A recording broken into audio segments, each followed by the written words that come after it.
Alright, we're back here, getting ready for the optional tutorial boss. His name is Vanguard. It's pretty beastly.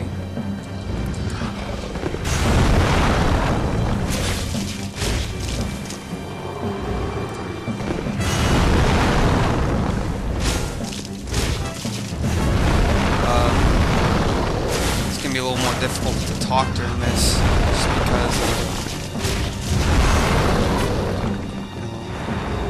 gotta concentrate a little bit. You don't have to defeat him. Usually the new players get one shot. Butt stomp there. Ground and pound.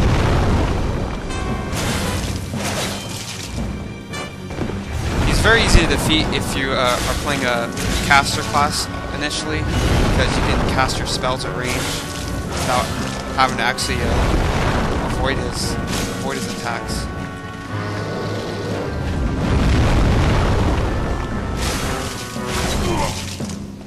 He just stepped on me there.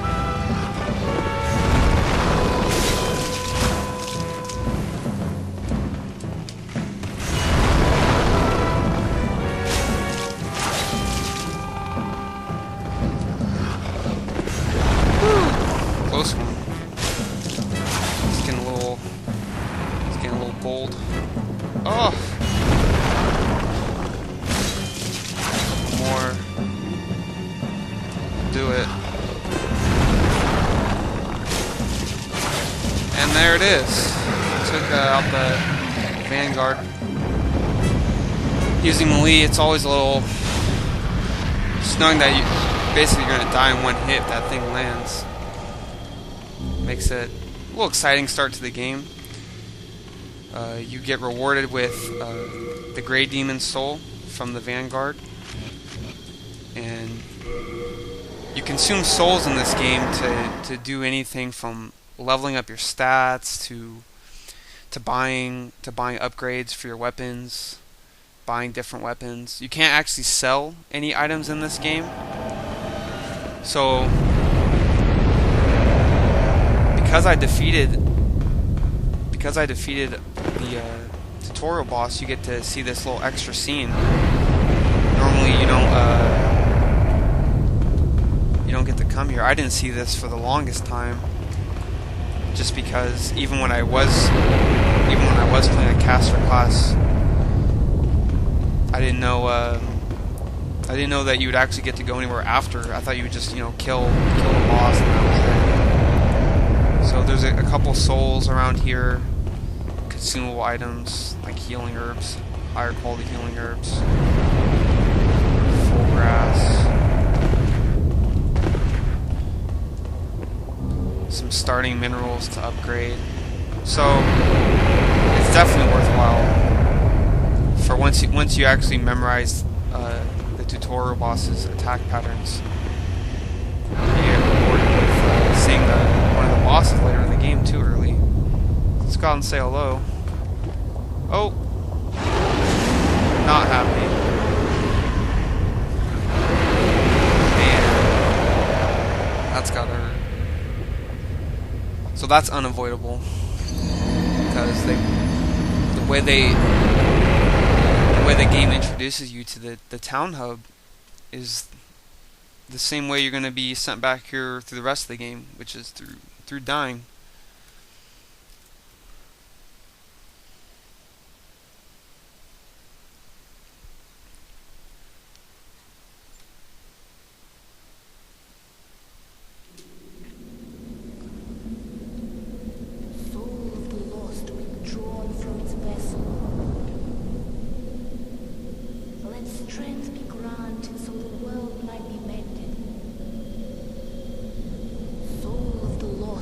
Drawn from its vessel. Let strength be granted so the world might be mended. So the world might be mended.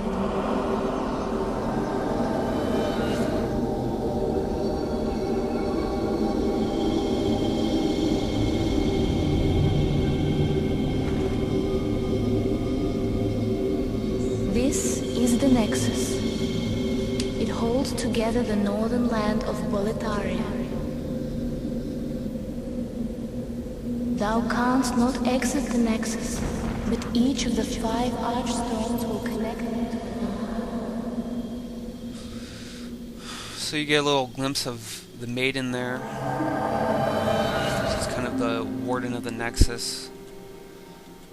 I am connected online right now, so you can kind of see some of the apparitions of players connected, and some of their blood stains. You can see how people die in this game when you're actually in the level, so that can be helpful for your first time through to kind of know where the pitfalls are. There's not too many NPCs in Nexus to begin with. There's the blacksmith. He'll repair your armor, and trade with your repair your weapons, maybe repair some of the stuff. no interest, eh? I can tell you're not gonna last long. A lot of here. pessimism in the NPCs, I guess. If you had your world invaded by demons, you probably wouldn't be in a good mood either. I'm Stockpile Thomas. This is the Today, stash guy. You can deposit items that you're not using.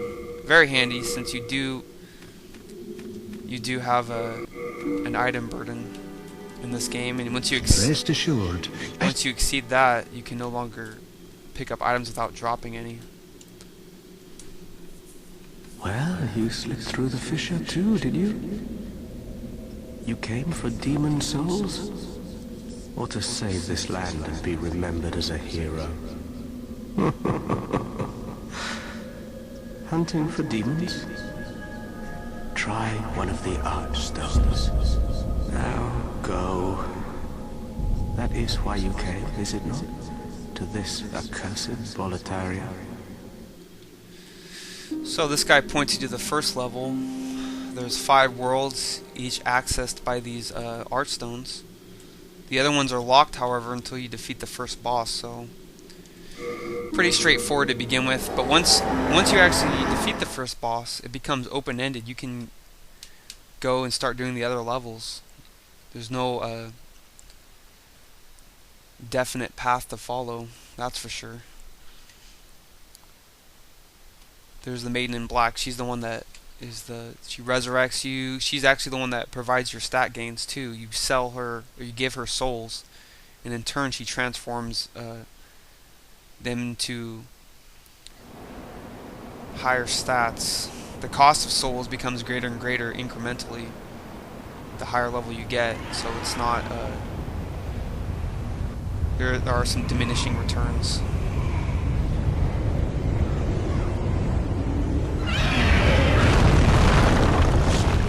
That is an awesome dragon. This game really lets you know you're going to be in for a challenge right off the bat.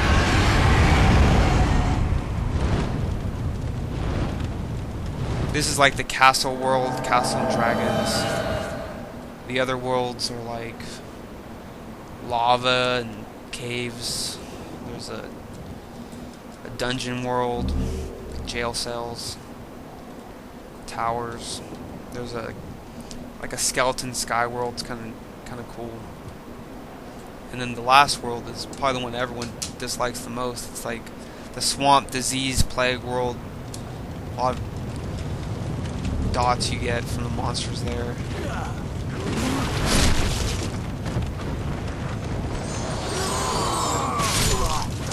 These little as you can see, the bloodstains here. There's also some pink messages left by other players. So definitely, if you don't know what's going on, if it's the first time in the level, you want to check those out.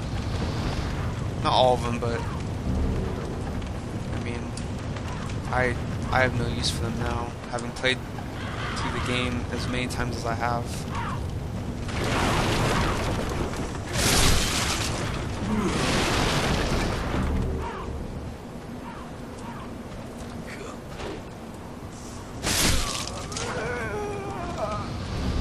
One thing to note for world tendency fixing, world tendency, I don't know if you can see that too well, but the lighter the worlds are, each world has 7 7 ratings.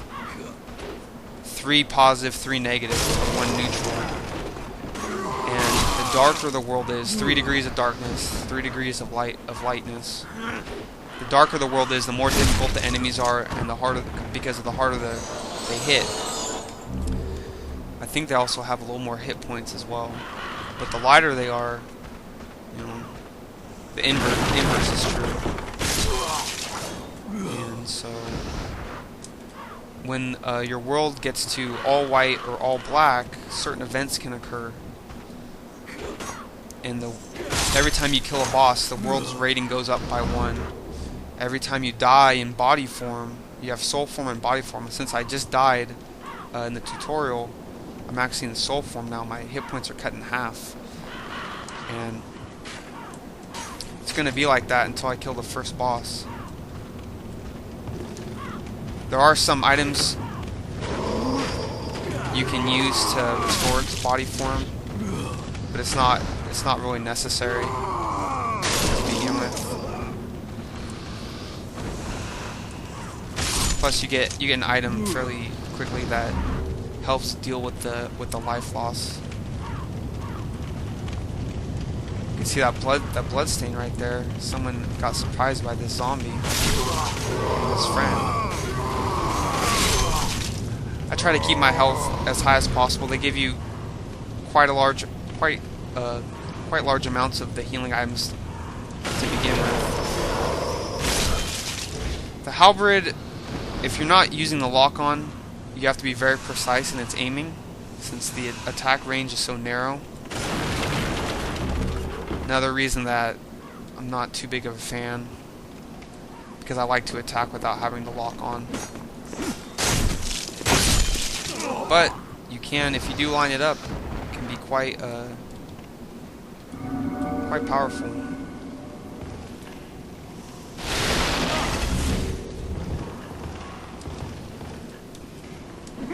Whoa.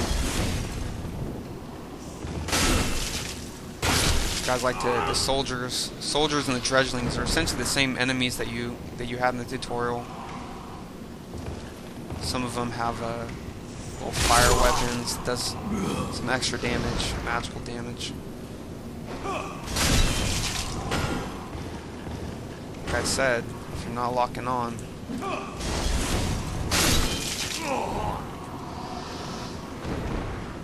See, there's a message here.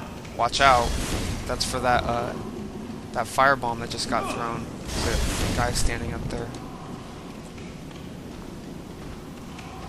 And if you're playing online as well, you can see how people died. I'll click that one.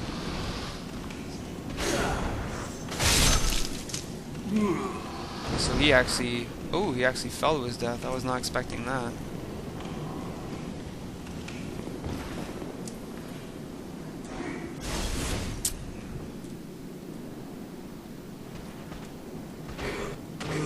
I have a lot of these. I've played the game so much that I've memorized the majority of where the enemies' spawn locations are.